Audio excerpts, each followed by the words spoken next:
Well, I'm delighted to have my friend David Ian Neville join me today to explore from lockdown to breakout, how faith communities are using this trauma of lockdown to break out in new ways to come together.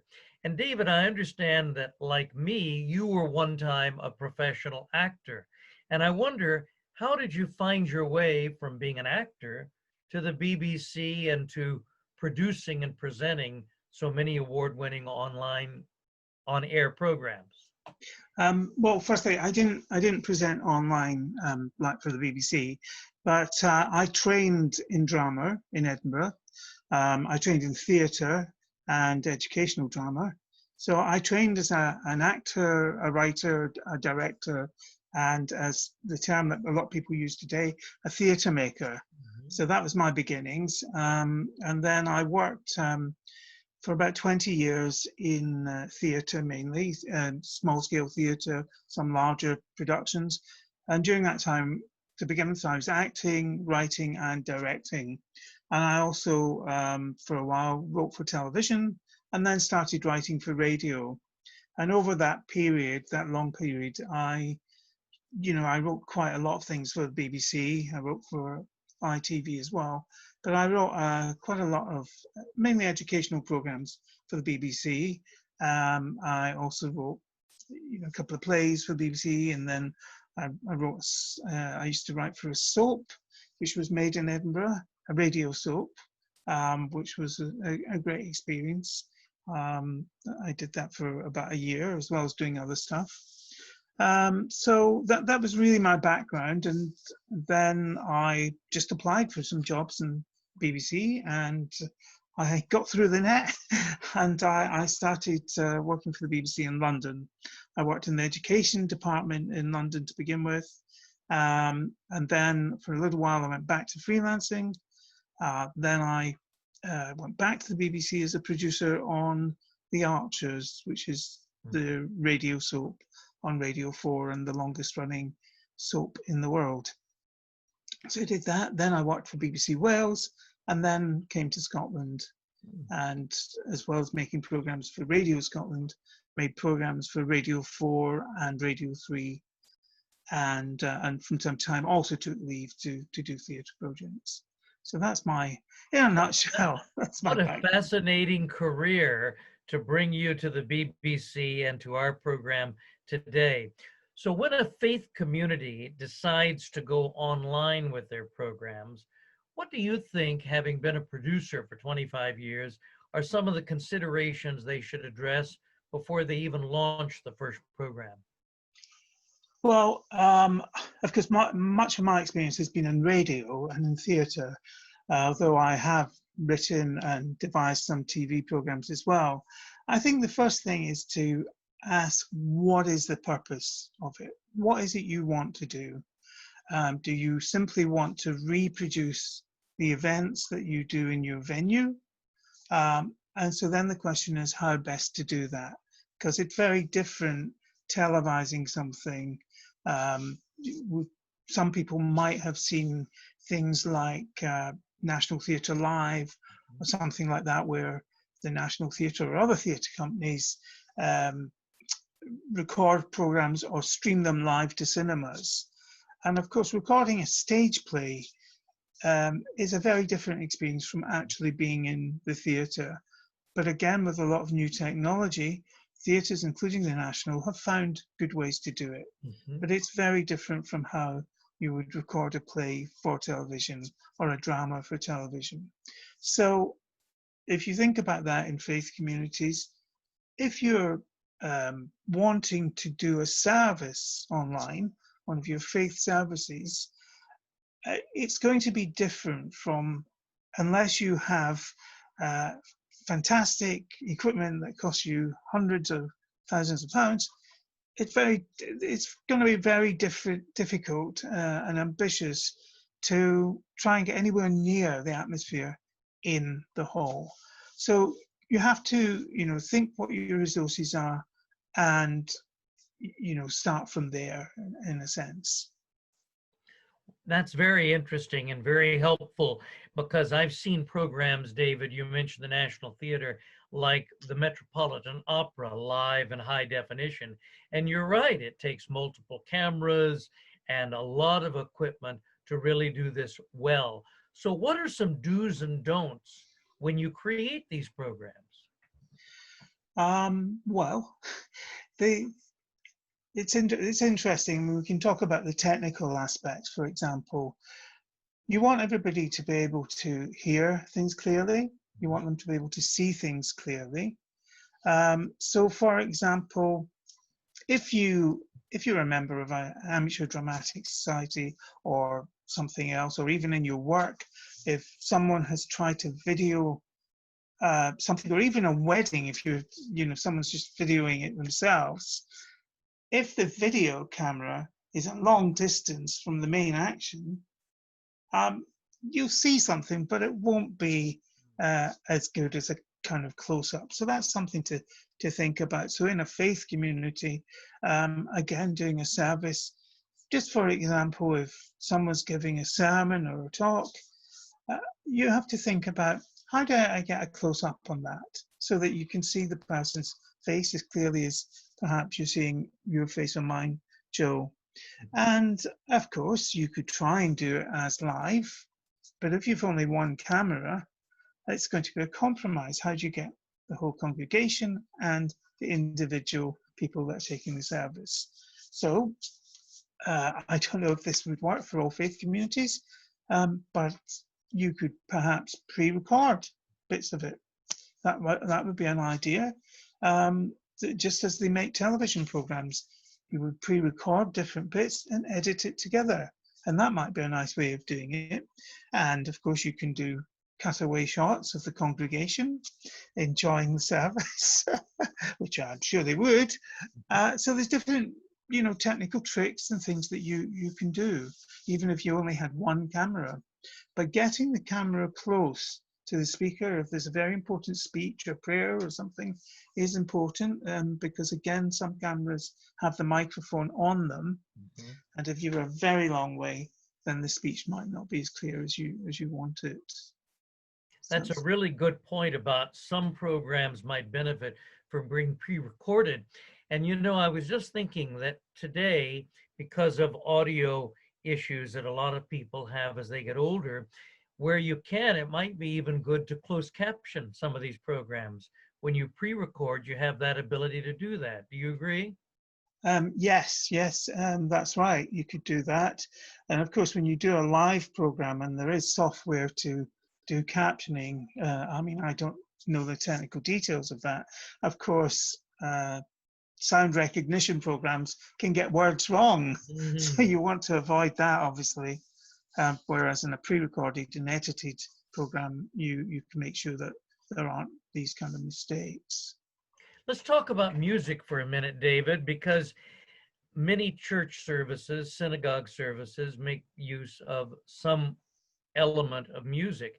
And in the live synagogue or live church performance today, we're not allowed to have singing because of the transmission of the coronavirus. But it seems to me that if it's one person on a camera, they could perhaps do some singing. So how are on-air microphone and presentation techniques different from a live performance in the synagogue, the church, the mosque, the temple? In what way, Joe? Well, in other words, using a microphone for a broadcast like this versus doing something live with an audience present. How's the use of the microphone different, and also with music? Well, this is interesting. I think the guidelines may be changing about singing, but I'm not sure. But one of the interesting things, just technically about sound, is in many synagogues and churches and other mosques even, the way the buildings have been designed, certainly if they were designed a long, long time ago, even a long, long time ago before microphones, very often the building is designed in a way that sound carries. So for example, many synagogues have a big dome. Mm. And the dome is a kind of echo chamber. And if the rabbi is standing in the right spot with his head facing the right way, then the dome will catch the sound and relay it to other parts of the building. And in many buildings, that's what happens to the actual acoustics. It can actually help or hinder the sound. So in a large building, if it's well designed acoustically, if you're projecting properly, then your voice can carry to all corners of that building. However, the other side of the coin is that in a big open space, you can get an echo, you know, and you can, if you go into any building, a big museum or a train station, anything like that, and it's very empty, and you shout or you speak loudly, then you might hear your voice echoing. And so when you come to record, that's when you can have problems in a big space like that. So particularly for recording a single voice, you want the microphone to be as close to the person as possible, so that you don't get too much of the room sound. That can be difficult. Recording music and singing, again, you have to experiment with where you place your microphone or your microphones, so that you're capturing the singing. You might want a bit of the echo. You know, when you hear a choir, the ambience of the room kind of adds to the sound. It's just a case of experimenting. Yes. Well, I think there's going to be a lot of experimenting during this pandemic time. Now, David, tell me a secret. How much homework do you actually do when you interview someone? And how then do you gently but effectively get them to open up and to share their secrets with your listeners? I told you that you reminded me of David Dimbleby, the great David Dimbleby, when you interviewed Sir Malcolm Rifkin, because you were just so warm and so personal, but you were also firm about getting good information from them. How long did you take to do your homework, your research about Sir Malcolm? And then what techniques do you use to get them to open up for you? Well, most of my presenting or interviewing experience has been at live events, not on broadcasting events. On educational broadcasting, I have made feature programs and that type of thing, but mostly my broadcasting experience is making drama programs, either writing them, producing them, or directing them, or a bit both. So most of my work has been in live events in theatre and that type of thing, or the Edinburgh Connections, which we've been doing for the Edinburgh Jewish Cultural Centre. So what do I do? Well, I just wrote down a few things before we did this, just a few key things to think about. Number one is homework. Number two is research. Number three, notes. Then work out some clear questions, and then rehearse or practice your questions. Very important. And I do quite a lot of that, you know, so for each of these interviews, or even, you know, once a year at the synagogue, I curate and host what we call our festival open day, where we have festival performers and theatre companies come and they do extracts from their shows and I interview them. So I do a lot of research about them online or look at press releases, and then I make notes and I work out my questions and a structure to the interview. But during the interview, I'm not shackled to my questions. I might have a keen eye on my structure, but if something very interesting comes from the interviewee, I'll feel free to ask follow-up questions about that. The other thing, which is quite funny, is it takes a bit of practice, I think, but you have to find a way of politely interrupting people. And Joe, you might want to do this with me because I talk too much. No, you're doing great. But, you know, someone's talking and you've got them talking and that's great. but you want to move on to the next thing or something, or whatever, for whatever reason. So you have to try and find a polite way of breaking in and interrupting if need be. And they'll understand. They'll understand that you want to move on to something. But here's a really important thing, and I learned this a long, long time ago, because my first experience of interviewing in things was researching and recording and making programs for schools radio. And, for that, I sometimes would go and interview tiny children in an infant school or in a secondary school or adults somewhere. And the big no-no is asking closed questions. So a closed question is when you ask a question where you're going to get a yes or a no answer. And a yes or a no answer means that you have to move on. Sure. You don't get anything back. So you have to try and think how you phrase your questions. So if I said to you, Joe, are you enjoying this interview? Oh, Very you've nodded much your so. head. Yes, can't just do yes or no. Yeah. So if you nod your head on radio, but you don't say yes or no, we're even more You're lost. dead. Yeah, that's right. Whereas if I say, what did you find interesting about interviewing that very talkative young chap? Then it gives you the opportunity to say something more than yes or no. The other thing is, how do you get people talking? And I think you need to do like a warm up in a way. So before you start recording, or if you're going live or anything, it's good to have a chat with them in advance, even far in advance of making the program, or just before the program. So that's important, I think. Puts people at ease, gets them ready to talk about what you want to talk about. Sure, it warms them up. One of Yeah. the techniques I've been studying different interviewers since I've been conducting, this is my 20th interview in the last few months for the Edinburgh Interfaith Association.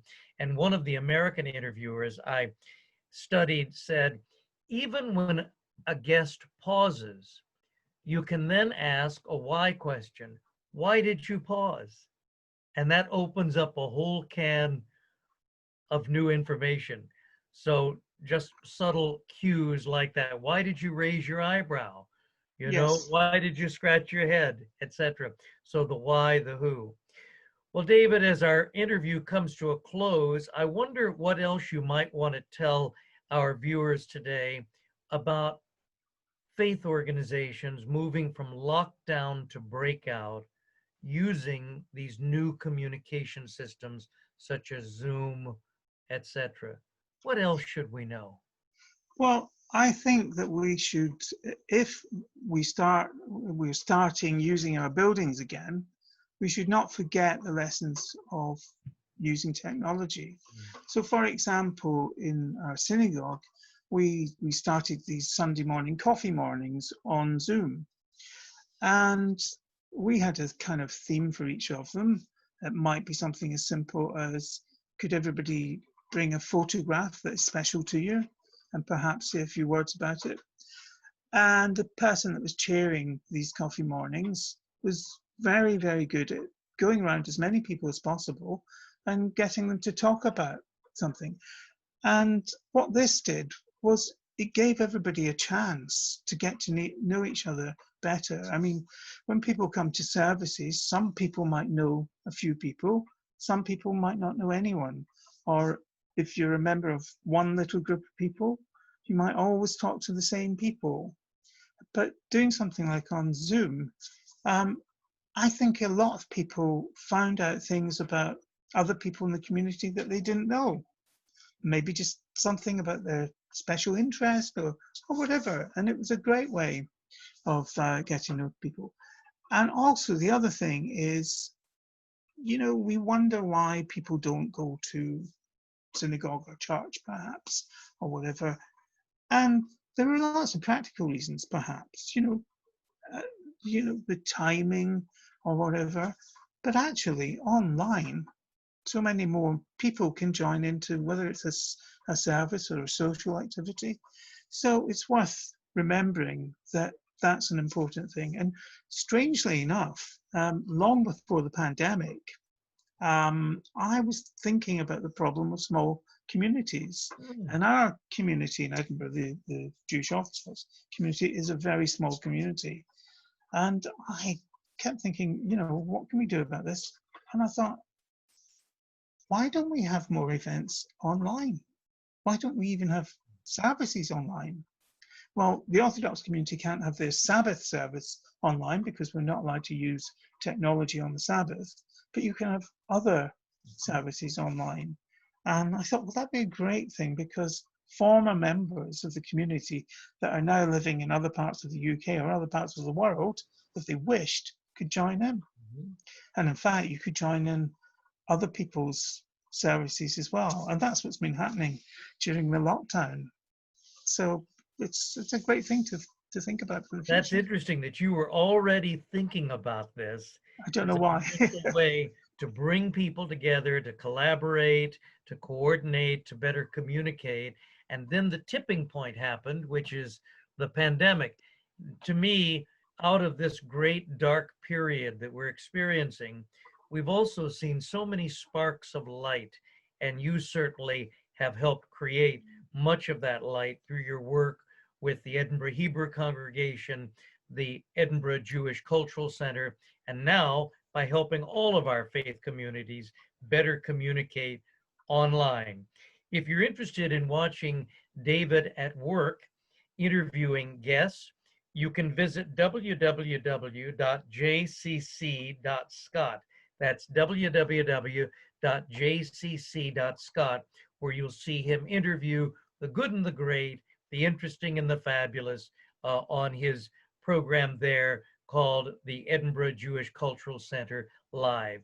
David, on behalf of the Edinburgh Interfaith Association and all of our faiths in this great city of Edinburgh, thank you so much for sharing your talent and your wisdom with us today. Cheers. Thank you, Joe. It's been a pleasure. Thank you. Thank you.